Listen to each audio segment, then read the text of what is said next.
François Chouminier, bonjour. Bonjour André Berkoff, merci infiniment de nous recevoir. J'ai écouté attentivement mon confrère et limite frère siamois de l'intermittence. Oui. Nous on en est bien loin de toutes ces choses que mon confrère a pu énumérer, parce que nous on n'a ni année blanche ni un euro depuis le premier jour.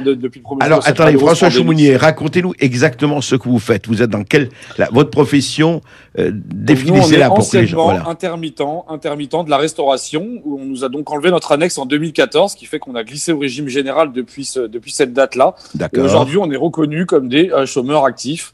Faut savoir que notre population par foyer paye entre 3 000 et 5 000 euros d'impôts, donc on est des Français soi-disant accomplis. Et du jour au lendemain, la peau de chagrin s'est fermée. Donc nous, c'est pas le 17 mars, ça a commencé bien avant malheureusement, parce que les soupçons de problématiques de pandémie pouvaient déjà arriver. Donc forcément, l'événementiel a commencé à avoir peur. Et nous, on est encore dans l'attente du premier euro. Et je le dis bien, le premier euro. Aujourd'hui, notre population est en train de crever. On va employer les vrais mots. Vous n'avez strictement rien reçu, votre profession de l'événementiel, etc. Rien du tout. Aujourd'hui, nous vivons sur nos acquis de la dernière décennie. Et j'en veux pour preuve qu'on a énormément travaillé depuis cette dernière décennie, parce que une partie des acteurs de ce métier-là survit encore péniblement avec les dernières aides qu'ils ont acquises sur la dernière décennie. Mais nous, on est encore dans l'attente du premier volet d'aide. Donc, on espère vivement que Monsieur Macron ainsi que la ministre du Travail va commencer à agir, parce qu'on essaie de s'agiter dans tous les sens. On a une petite chance d'avoir un sénateur, Xavier Iacovelli, et un député, Jean-François Mbaye, qui ont promulgué un texte de loi depuis le 30 octobre dernier. Les co-signatures se sont arrêtées depuis mardi dernier à 14h. 116 députés de tous bords politiques, je tiens quand même à le signaler, ont co-signé ce texte de loi. Et on a aujourd'hui un peu plus de 200 députés acquis pour avoir enfin notre annexe, l'annexe donc des intermittents de la restauration, pour qu'on soit enfin reconnaissable. Parce que le problème de notre juridiction, c'est que nous ne sommes plus reconnaissables à l'heure actuelle, à cause de l'État, pas à cause de moi, bien évidemment.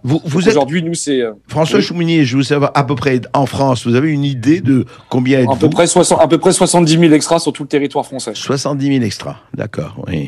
Qui font donc vivre, et alors ce qui est quand même fort de café, au niveau de la visibilité, c'est qu'il y a des extras tous les jours à l'Élysée, à Matignon, tous les jours au MEDEF, tous les jours dans les organismes sociaux. Donc les gens, quand on nous dit qu'on nous connaît pas, c'est quand même extrêmement fort de café.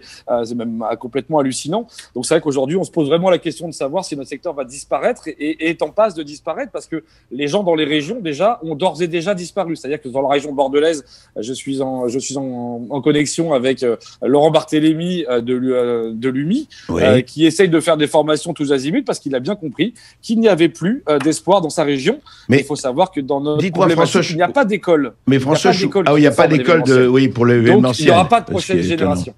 Mais dites-moi, c'est étonnant. Mais je comprends pas. Quand, par exemple, l'État organise un sommet à Biarritz ou ailleurs, quand il y a le fameux sommet de Biarritz, les extras, l'événementiel, ils viennent d'où? Ils viennent de l'Île-de-France en majeure partie. C'est-à-dire que sur le dernier G20, par exemple, qui s'est déroulé à Biarritz, c'est 280 extras qui sont partis de l'Île-de-France pour pouvoir achalander le G20 et faire briller la France à l'international. Donc, on n'a pas pris des gens de Biarritz, de la région, etc. Très peu. Très peu.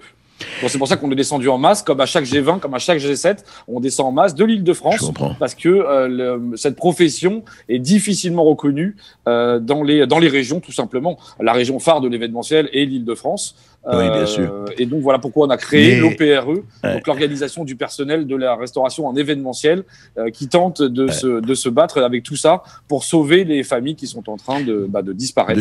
Restez avec nous, François Chouminier. François Chouminier, c'est la même chose pour vous, c'est-à-dire que si demain il y a pas d'événementiel, ça ne reprend pas tout de suite, etc. Ça reste dans le télétravail, comme les G20 et actuellement ils prévoient le télétravail.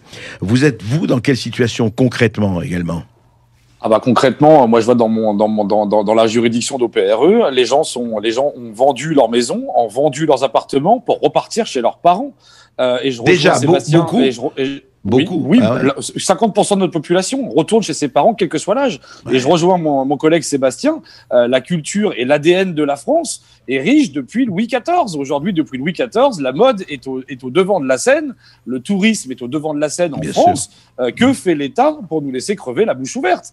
Donc c'est vrai qu'aujourd'hui, c'est dramatique. On parle de situations cauchemardesques. On doit attendre que les gens se suicident en masse pour pouvoir comprendre qu'il y a une problématique. On préfère donner des milliards d'euros à des boutiques qui n'existaient pas il y a 50 ans, comme Air France ou comme la SNCF.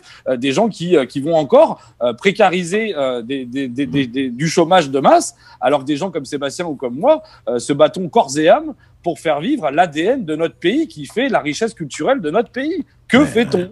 Et quand on nous dit qu'il y a des trous dans la raquette, on a alerté Marc Ferracci au mois d'avril.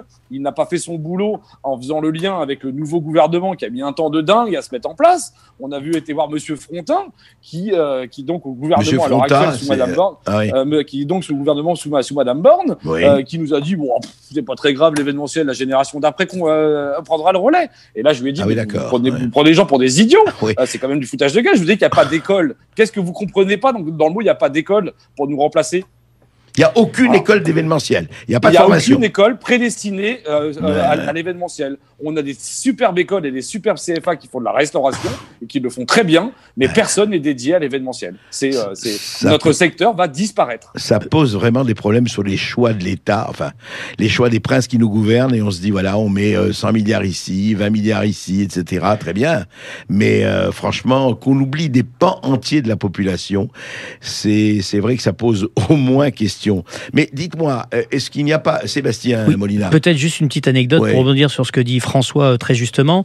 Moi, j'ai eu hier un ami au téléphone qui est intermittent de la restauration et il m'a dit clairement qu'il allait appeler son banquier pour faire un prêt pour survivre, pour faire vivre sa famille. Voilà où sont aussi les intermittents de la restauration. C'est dramatique. Et alors pourquoi